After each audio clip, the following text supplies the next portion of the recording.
Estamos de vuelta, amigos televidentes, y ya a través del contacto telefónico nos comunicamos con Madrid, España, donde tenemos ya la presencia de Alfredo Domínguez, miembro del estudio jurídico Cuatro Casas. Doctor Alfredo Domínguez, muy buenos días. Le saluda Carlos Rabascal desde Guayaquil, Ecuador. Buenas tardes desde España, ingeniero. ¿Cómo está? Muy bien, gracias. Doctor Alfredo Rodríguez, hace ya algún tiempo, y si no me equivoco fue el año pasado, tuvimos la oportunidad de conversar sobre la responsabilidad penal empresarial, una figura nueva para nosotros en la legislación ecuatoriana y dentro de los marcos jurídicos ecuatorianos. Y como en España ya existe esta tipificación, la responsabilidad penal empresarial, quisiéramos tomar contacto con usted para que nos cuente y nos comparta con nosotros, los ecuatorianos, cuál es la dimensión y los alcances de esta responsabilidad penal empresarial de acuerdo a la legislación española. Doctor Domínguez. Bueno, desde el punto de vista temporal, nosotros tenemos esta legislación en marcha desde hace casi 2 años, desde junio del año 2010, entrando en vigor en diciembre del año 2010, y es una reforma de Código Penal. El legislador español decide modificar el Código Penal en el sentido de establecer que cuando una persona física cometa un delito en interés de una persona jurídica, es decir, cuando un empleado o un administrador de una empresa cometa un delito en interés de esa empresa, la empresa inmediatamente comete el mismo delito que comete el sujeto, el individuo delincuente. Y esta reforma no es aplicable a todos los delitos del Código Penal español, sino únicamente a 31 formas delictivas. Es decir, las personas jurídicas solo pueden cometer 31 clases de delitos, quedando las demás fuera del alcance de la responsabilidad penal de las personas jurídicas. Entonces comencemos a hacer ciertas precisiones, doctor Alfredo Domínguez. Cuando habla usted que la responsabilidad penal empresarial se genera a través de cualquier infracción de carácter legal que pueda hacer un empleado o un administrador.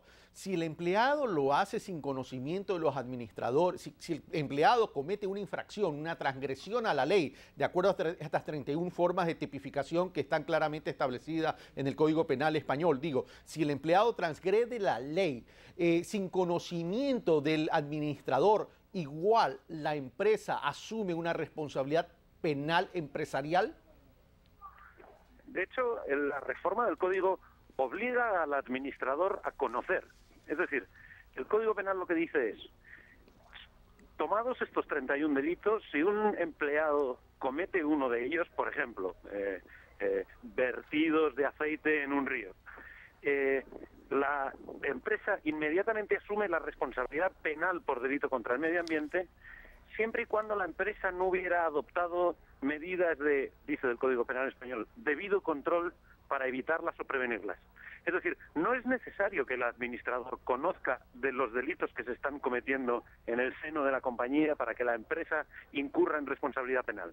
Lo que sí establece el Código es que el empresario precisamente lo que debe hacer es intentar prevenir la comisión de esos delitos. De tal manera que la responsabilidad penal de la persona jurídica no está sometida al conocimiento del empresario, pero sí se obliga al empresario a tratar de conocer cuando sea posible. Ahora, ¿y las sanciones que podría tener la empresa por esta responsabilidad penal? Evidentemente no, me imagino que no exime a la responsabilidad de la persona natural, ya sea empleado o funcionario o administrador, en caso que estos también lo hubieran cometido. Pero las sanciones, ¿cuál es el alcance de las sanciones para la empresa? Tiene razón, son sanciones independientes para la persona física y para la persona jurídica. Las dos resultan condenadas y las dos resultan sancionadas. Y en lo que respecta a la persona jurídica, disponemos de un amplio catálogo de sanciones, desde las multas, sanciones pecuniarias, las multas económicas, hasta inclusive decimos en el ámbito doctrinal español que la pena de muerte de la propia empresa, por cuanto que la empresa puede ser clausurada disuelta y liquidada como consecuencia de la comisión en su seno de algún delito. De hecho, ya tenemos, a pesar de la corta experiencia de 2 años que hemos tenido hasta la fecha, ya tenemos algunas empresas absolutamente clausuradas como consecuencia de la comisión en su seno de alguna forma de tráfico de drogas. Inmediatamente los juzgados de investigación criminal en España acordaron la clausura, disolución y liquidación de las empresas. En la legislación española, una vez que las empresas son sancionadas, llámese por multas o llámese por extinción de la vida jurídica de la empresa, pregunto, ¿qué pasa con los empleados de aquella empresa? Hasta la fecha únicamente disponemos de sanciones de cierre respecto de empresas preordenadas, digamos, al tráfico de drogas, y por lo tanto la situación de los empleados es que la mayor parte de los mismos se dedicaban profesionalmente al tráfico de drogas. Sin embargo, sea cual sea la forma de sanción que se imponga a la empresa, tanto la clausura como algunas medidas más moderadas, por ejemplo, prohibición de determinadas actividades, cierre temporal de 1 hasta 5 años, o incluso prohibición de prácticas en determinadas ubicaciones regionales. Por ejemplo, en la costa mediterránea no puede usted realizar actividades inmobiliarias en los próximos 3 años. Bueno, en esos casos de sanciones para las empresas siguen siendo responsables de sus trabajadores, de tal manera que si se ven obligadas a cerrar, deberán proceder con los trabajadores de acuerdo con la normativa laboral básica española, es decir, indemnizándolos cuando corresponda. Ok, ahora vamos a otro tema. Yo no sé si usted se enteró, doctor Alfredo Domínguez, yo lo hice ayer por la edición de Diario El Tiempo de Colombia, que en Estados Unidos, en las leyes federales de Estados Unidos, sancionaron con una multa de $3.000 millones a una importante farmacéutica por haber ocultado información importante en cuanto a los efectos secundarios se refiere. Esto también podría ser catalogado como una responsabilidad empresarial penal en un momento dado si se hubiera determinado que se haya hecho daño al ser humano. Absolutamente, conozco el caso y los delitos en el ámbito farmacéutico empresarial están incluidos en el catálogo de los 31, de tal manera que en este catálogo de los 31 existe desde las falsedades documentales hasta la falta de información a los organismos reguladores sobre determinados aspectos, cosa que parece que ocurre en este caso, pero tanto en el ámbito farmacéutico como, por ejemplo, en el ámbito bancario, cuando las entidades financieras oculten a los reguladores financieros determinada información, en esos casos, desde luego, esos delitos están incluidos dentro del catálogo de los 31 que pueden cometer las personas jurídicas, y de producirse un supuesto similar en España, la empresa sería investigada criminalmente, si no además sancionada y condenada con posterioridad. Ahora, llamó, en este caso, solo como digresión, llamó la atención que la multa fue luego de llegar a un acuerdo entre la empresa y las leyes federales americanas, lo cual me llamó la atención. Es decir, llegó a un acuerdo para que me pongan tan solo la multa. Me pareció medio raro, pero bueno. Ahora, hablemos del alcance y la dimensión de esta tipificación penal de la responsabilidad penal empresarial. Esto está diseñado básica y fundamentalmente, o surge básica y fundamentalmente por el tema de la lucha contra el crimen organizado o narcotráfico. Sí, vamos a ver, es verdad que en el procedimiento americano que usted mencionaba, es verdad que en los Estados Unidos el Departamento de Justicia llegó a una conformidad con la compañía farmacéutica y eso evitó la investigación criminal. Eso también es consecuencia de que en el régimen jurídico penal estadounidense es relativamente frecuente que las partes lleguen a acuerdos, lo cual podríamos equiparar a las multas en el resto de regulaciones. Al final son acuerdos económicos. Desde luego esta medida está suponiendo una herramienta de lucha relevante contra el delito en España. Tanto es así que, como consecuencia de la reforma del Código Penal español, las empresas más importantes al principio y después empresas de tamaño más pequeño están incorporando en su seno esta figura de prevencionista del delito, compliance officer en términos anglosajones, que se ocupan de prevenir que en el seno de las empresas puedan cometerse delitos. Es decir, sí, es una forma eficaz de prevención del delito en entidades mercantiles normales y de prevención de la corrupción o de otras formas delictivas por parte de organizaciones criminales organizadas. Supongo yo que uno de los elementos importantes que se trata de combatir es el tema relativo al lavado de activos. Pero ahora bien, ¿cómo determinar este tema de lavado de activos para asignarle la responsabilidad penal a la empresa? En este sentido, ¿se estaría jugando con la reversión de la carga de la prueba, doctor Domínguez? Absolutamente.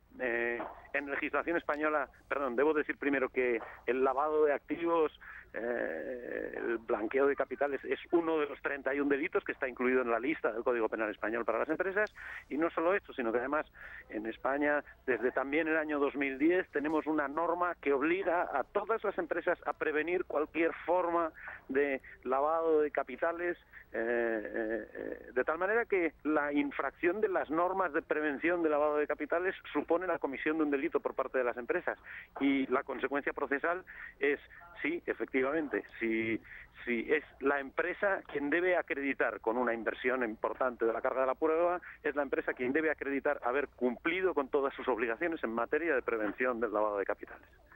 Ahora, doctor Domínguez, usted habla de un catálogo de 31 formas de infracciones. En ese sentido, más allá del tema del crimen organizado, el terrorismo, el narcotráfico, el lavado de activos, la trata de personas, etcétera, etcétera, ¿qué otro tipo de formas que están tipificadas en el Código Penal español? Un amplísimo catálogo, fíjese, desde estafas ordinarias, publicidad engañosa, desde delitos contra el medio ambiente que cualquier empresa industrial puede cometer, delitos relacionados con el urbanismo, delitos, como mencionábamos antes, relacionados con la información que se proporciona a los organismos reguladores, de falsedades documentales. Es decir, un amplísimo catálogo de delitos que prácticamente lo único que deja fuera son los delitos que llamamos naturales, las lesiones, los homicidios. Ese tipo de delitos sí que quedan fuera, las injurias personales, pero todos los delitos que habitualmente encontramos en el ámbito empresarial están incluidos dentro de este catálogo: los delitos fiscales, los fraudes a las autoridades tributarias, los fraudes de subvenciones, el trato inadecuado a trabajadores extranjeros. Es decir, un amplísimo catálogo de delitos que no se limita solo a formas organizadas de corrupción, tráfico de drogas o lavado de capitales o activos. Cuando usted se refiere a delitos relativos a urbanismo, ¿no sería, no estamos excluyendo ahí la autonomía de los gobiernos seccionales, locales o regionales en esta materia?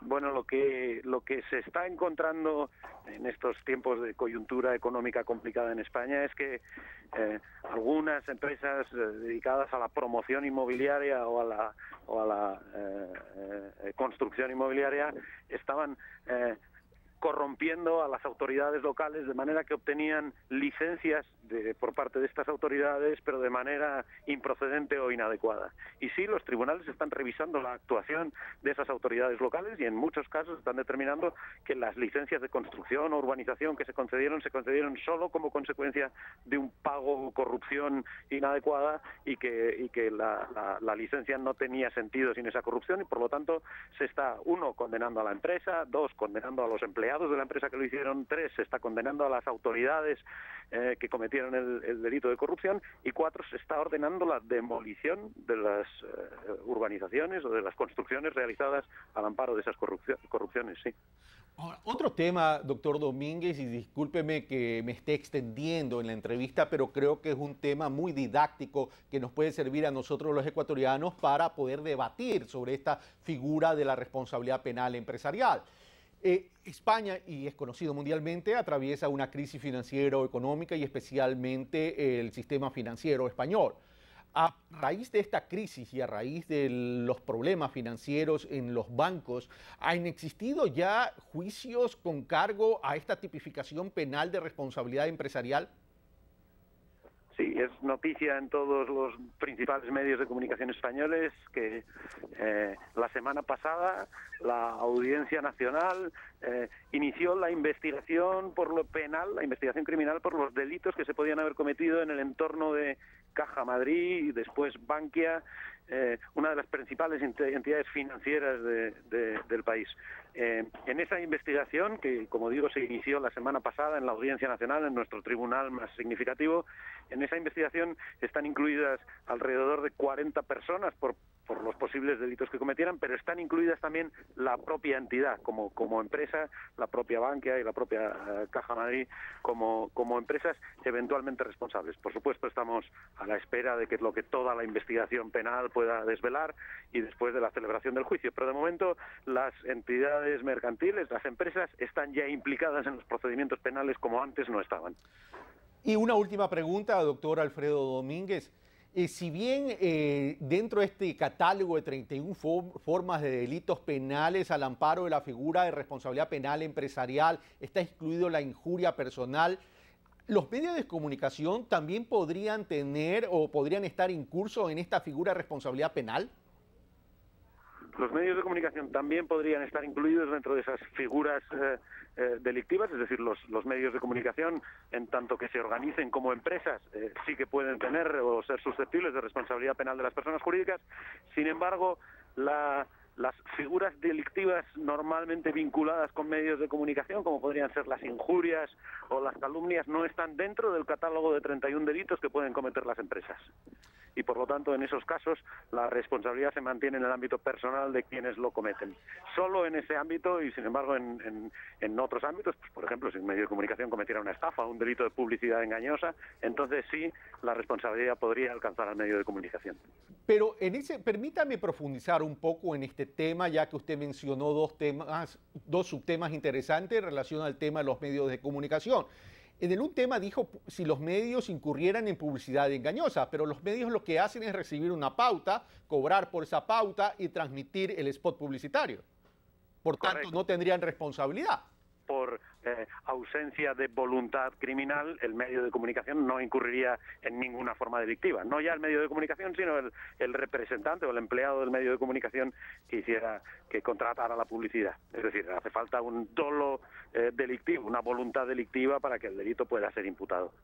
Y por otro lado, en cuanto a la injuria, si bien el medio no tendría responsabilidad por aquello que opine sus anchors, sus presentadores, sus analistas o sus articulistas en medios de comunicación impresos, ¿qué pasa con los editoriales que sí tienen la autoría del medio de comunicación? Tampoco porque los delitos que se pueden cometer en el vertido de una manifestación, en la formulación de un editorial, esos delitos no están dentro del listado de los 31 que pueden cometer las personas jurídicas. Y por lo tanto, aun en el caso de que la información fuera manifiestamente injuriosa, por ejemplo, o lesiva del honor de la persona, en esos casos la responsabilidad penal se limitaría a la persona física autora de la información, pero nunca al medio de comunicación, porque esos delitos están fuera del listado de delitos que pueden afectar a la empresa. Doctor Alfredo Domínguez, muchas gracias por la gentil aceptación de compartir con nosotros y nuestra teleaudiencia sus criterios y su experiencia en relación a esta tipificación de responsabilidad penal empresarial que es relativamente nueva en España también a partir de junio del 2010. Muy amable y muy generoso de su parte, doctor Domínguez. Ingeniero, buenos días. Buenos días, un abrazo. Buenos días acá en el Ecuador, buenas tardes en España. Nosotros hacemos una pausa y regresamos con más de Primera Hora.